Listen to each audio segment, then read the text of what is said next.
Welcome back, everyone. And I know we're a little bit behind schedule, but as you'll see, there is a new setup, but more on that later. I did see The Brutalist last night, so let's look at some footage.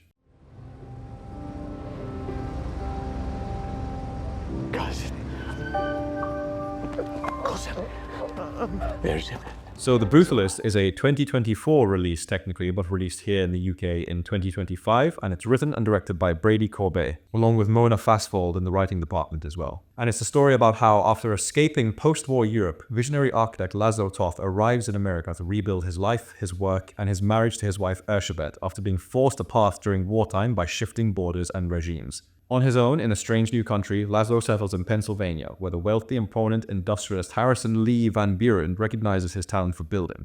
But power and legacy come at a heavy cost. The film stars Adrien Brody, Felicity Jones, Guy Pearce, Joe Alwyn, Stacey Martin, Raffey Cassidy, and Alessandro Nivola. Okay, so there's a lot to dive into with this one. This was one of my most anticipated films of the awards season. Brady Corbet is someone whose work I have really liked in the past. I had the pleasure of being at Venice Film Festival 6 years ago when he premiered his film Vox Lux. I believe his first film, The Childhood of a Leader, is vastly superior to Vox Lux, and The Brutalist is much more in style with that. But he's a very interesting director. He's someone who worked in kind of like Disney Channel stuff as an actor when he was much younger. He was in the Thunderbirds movie, if anyone knows that. But then he really cut his teeth in trying to be a very visionary director. And you could see that in both Childhood of a Leader and Vox Lux. This was someone who was really studying the medium of filmmaking, and particularly that of direction and also camera movement. And when I heard he was doing an American epic in the style of There Will Be Blood with the cast that he had and the story that he was going for,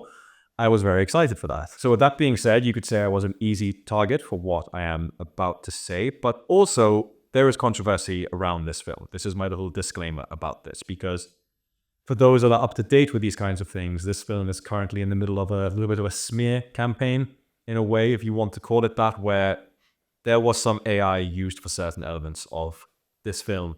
And I will give a full opinion on that after I've said what I want to say about this film. So just to start off, we'll go with the story of this film. It is this huge, sprawling epic which takes you from the late 40s all the way to the 1980s by the end of it. And obviously that's represented in the runtime of this film. One of the big things about this film is it is 3 hours and 35 minutes long. Now, that does include a 15-minute intermission, which is built into the film. But also, with that being said, this is one which you really need to be interested in the medium of filmmaking. And these kinds of slow burn, albeit epic films, but they're very hard to digest and they really require your full attention, and they really should be seen on the big screen for that purpose. So you're not picking up your phone, you're not distracted, you're just locked in. And I keep mentioning that word of epic, and particularly American epic. And I did mention Paul Thomas Anderson's There Will Be Blood before this, because this film was kind of not really marketed, but many critics who'd seen it at Venice were comparing it to There Will Be Blood. And it probably is the closest thing I can say to this film, but it's also vastly different at the same time. In a way, There Will Be Blood is maybe a little bit more entertaining than The Brutalist is, just in the way its story is told. There are much bigger inciting incidents, and it's actually a little bit shorter, and you're watching someone like Daniel Day-Lewis absolutely go off at certain scenes. And that's not to say that the cast of this film are not great as well. We'll get to them as this goes on. But with that comparison, it comes with certain judgments before you go into it. But as I mentioned before, all I will say is if you are going into this film, you need to be prepared to give it a chance, give it your attention, and really get sucked into the filmmaking at all, because that is the biggest thing on display over here. I mentioned Corbet as someone who studies the art form. He obviously wants to be a really serious director, and it is evidently clear here that this guy is basically there. He has got the goods. From the opening shot of this film, you're like, this is someone working with all the tools he has at his disposal to tell the story that he really wants to tell. There is serious control and direction in every aspect of this film. And I say that when it comes to just the set design and the blocking and just the way everything is formed. Everything is so meticulously detailed, and you can tell everything is there with purpose, and that is the sign of a great director. And Brady Corbet is definitely there. He's definitely deserved his nomination. He was awarded the Golden Globe, I believe, for Best Director, and it's frankly very deserved. And I would be surprised if he doesn't win at the Oscars for this film, because it is a sight to behold. As someone who loves this stuff, I'm a real dork, especially for the way directors work.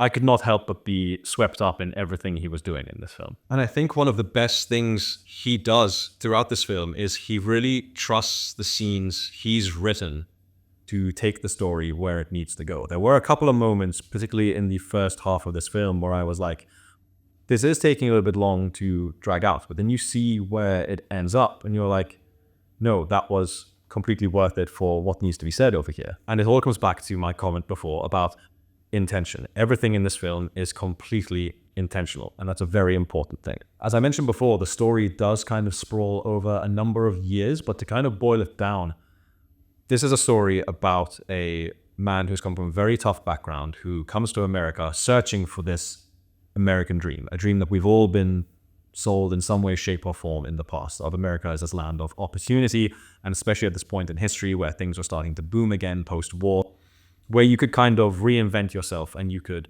be anyone. But the character of Laszlo Toth in this doesn't want reinvention. He kind of wants resurrection from what he used to be. He was a very revered architect back in Budapest, and he wants to get that again, and he's willing to work for it. And his ambition is sometimes the thing that brings his own downfall in this regard. But he's a very interesting character, because we first meet him as this somewhat broken man in this new, very unfamiliar world, a world which doesn't really seem to accept him. And there's a particular line in this film which is said to him by another character, which I won't spoil, which really sums up how he feels very early on and how he is proven right to feel the way that he does feel. I know I sound really vague over there, but I really don't want to spoil it because, as I said, it really does perfectly sum up. It's a great piece of screenwriting. And this whole motivation makes the character of Laszlo Toth all the more interesting, both in his successes throughout the film, but also in his failures at the same time. Now, going back to the runtime, as I mentioned, it does take a little while to get going. We have to see Laszlo in these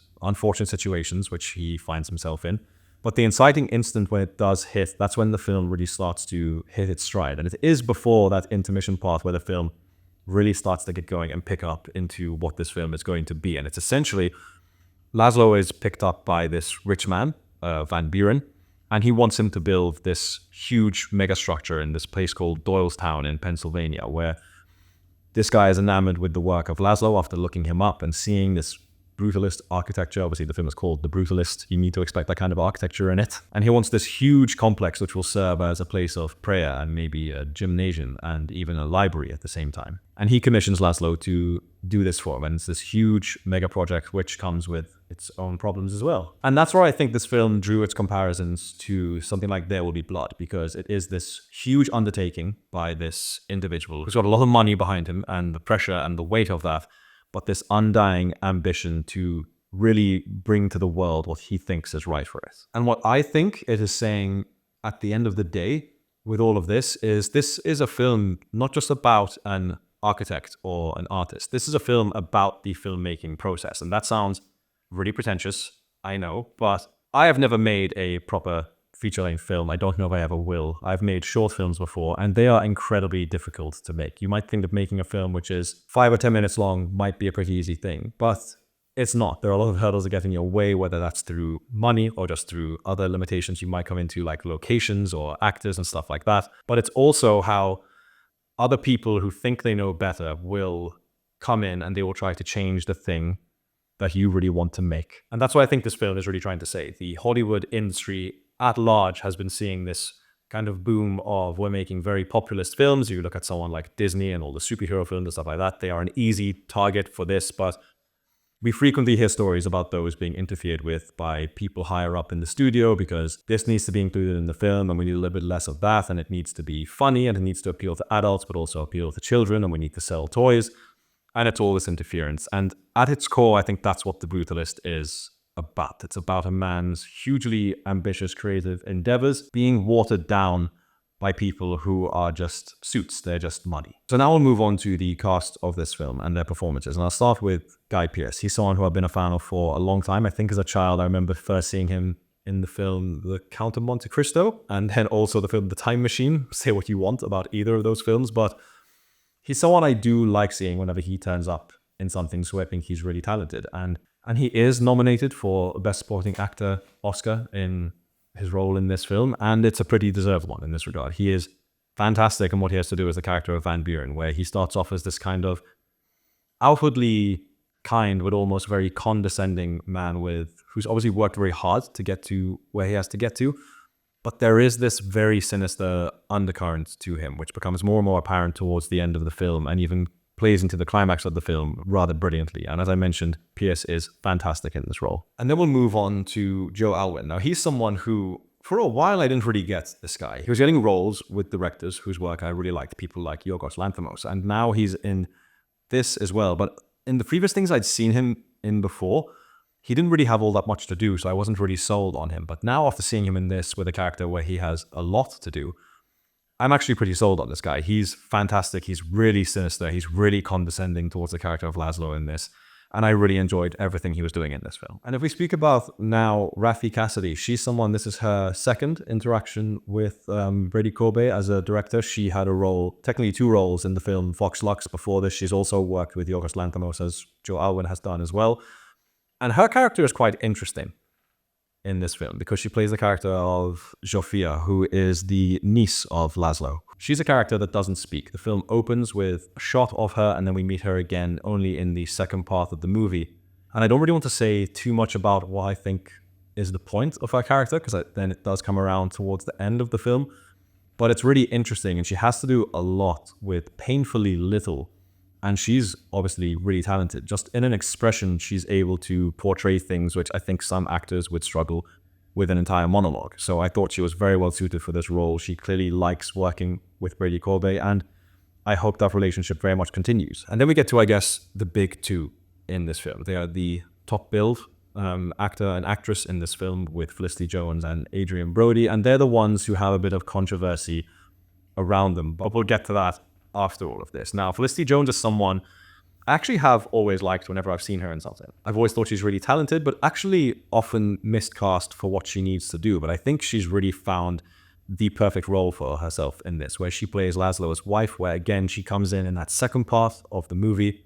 She is wheelchair bound for most of the film due to certain health complications. But again, what she has to portray and what she's doing and the chemistry she has with Brody's character in this and how understanding she is of Laszlo as a person. Obviously, she is his wife and she should know these things, but it's almost surprising how supportive she can be of her husband, even though she sees how destructive he is being to himself. And it's a really interesting character, and Jones is frankly fantastic in this, and she's very deserving of her Oscar nomination.